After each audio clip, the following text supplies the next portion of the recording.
किसी ने बड़े कमाल की बात कही है कि बहुत ढूंढा उन्हें पूजा श्लोक और स्तुति में, अंत में प्रभु मिले प्रेम सेवा स्नेह और सहानुभूति में।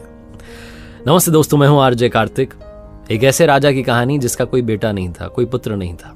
वो बहुत परेशान था। अंत में उसे किसी ने कहा कि आप तांत्रिकों के पास जाइए, उनके पास में उपाय होते हैं। तो तांत्रिकों के पास में गया राजा।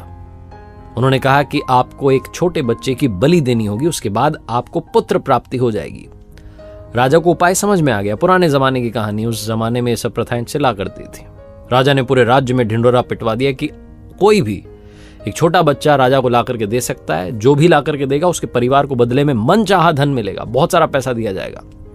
उस राज्य में एक गरीब परिवार था, उनके बहुत सारे बच्चे थे। तो उन्होंने सोचा कि एक बच्चा है, निकम्मा है, नाकारा, कोई काम तो करता नहीं है, इसको दे देते हैं ले जा करके राजा को।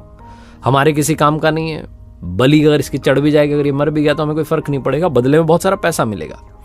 ये सोच करके उस परिवार ने उस बच्चे को राजा को सौंप दिया। तांत्रिक आ गए, राजा को बुलाया गया, बच्चे को बुलाया गया, सारी तैयारी की गई बलि चढ़ाने की।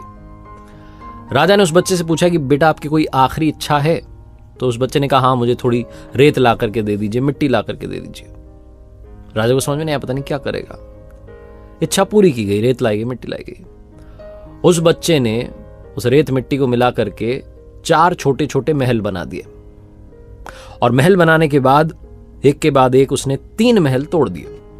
चौथा वाला जो था, उस महल के सामने वो हाथ जोड़ करके बैठ गया, प्रार्थना करने लगा। और उसके बाद जब उसने प्रार्थना पूरी की तो उसने कहा ठीक है, बलि चढ़ा दो। तांत्रिक चौंक गए, राजा डर गया कि ये क्या कर रहा है। तांत्रिकों को लगा पता नहीं कौन सी विधि कर दी। राजा ने पूछा कि आपने क्या किया?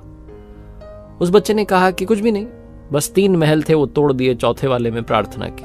राजा ने पूछा कि थोड़ा बताओ, समझ नहीं पाए। तो बच्चे ने कहा कि पहला महल जो बनाया मैंने अपने माता पिता का था।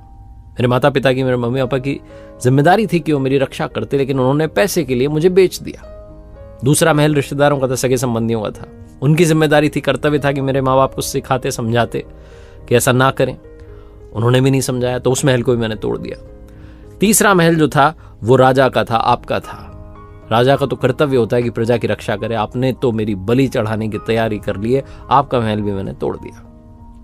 और चौथा महल जो है वो भगवान का है, प्रभु का है। उनके सामने मैंने प्रार्थना की और उनसे कहा कि अब आप देख लेना। बस यही था। राजा ने जब ये जवाब सुना तो अंदर तक हिल गया, चौंक गया, डर गया। उसे लगा कि पता नहीं इस छोटे बच्चे की बलि देने के बाद भी मुझे पुत्र प्राप्ति होगी कि नहीं होगी। राजा जो था वो इतना घबरा गया कि उसके मन का विचार बदल गया। उसने सोचा कि पुत्र प्राप्ति होगी नहीं होगी ये तो भविष्य की बात है, क्यों ना इस समझदार बच्चे को ही गोद ले लेता हूं और अपना बेटा मान करके राजकुमार घोषित कर देता हूं। राजा ने बिल्कुल वही किया, उस बच्चे को गोद लिया और अगला राजकुमार घोषित कर दिया। छोटी सी कहानी, लेकिन सार ये है कि जीवन में जब सब तरफ से रास्ते बंद हो जाते हैं, दरवाजे बंद हो जाते हैं, एक दरवाजा हमेशा खुला होता है, वो है प्रभु का। वो कभी भी किसी का भी अहित नहीं सोचते हैं।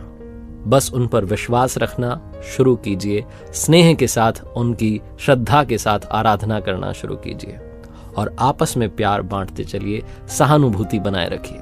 एक बार फिर से वही बात जो अक्सर आपसे कहता हूं, ऊपर वाले के आशीर्वाद, अपनी मेहनत और अपनों के प्यार के साथ कर दिखाओ कुछ ऐसा कि दुनिया करना चाहे आपके जैसा।